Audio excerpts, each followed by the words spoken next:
Suck it. Or you can let me die. Okay.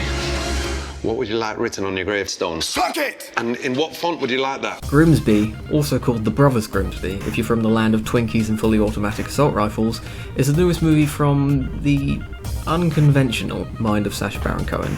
It has the exact blend of homoerotic slapstick and parody that you'd expect from any film of his. The movie follows Nobby, who is a football-loving, heavy-drinking Gallagher lookalike, just basically a picture of most modern Britain, who is looking for his long-lost brother Sebastian, who is like this bold James Bond fucks a lot of bitches motherfucker. Then basically Harry Potter gets AIDS and they both end up being hunted by MI6. And how this all comes to be, I'll let you find out for yourself, but the ridiculousness of that whole statement should really give you a good idea of whether or not this is your cup of tea. I actually enjoyed the humour in this movie so much that even though I needed to piss from the very start, I decided to hold it in through the whole thing so that I didn't miss anything. The sigh of relief I gave out in the cinema toilets after the movie made a guy move a urinal further away. But that's really not to say that everyone will enjoy it. You have to have a certain, very childish sense of humour.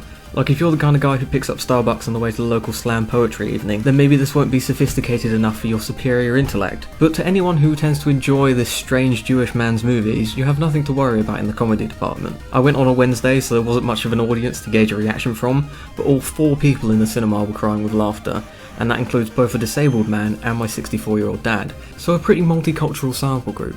But humour is a very subjective thing, so I'll talk about something else. The story is, well, it's ridiculous. It's part of the humour, but also it's got a fair bit of heart to it at some points.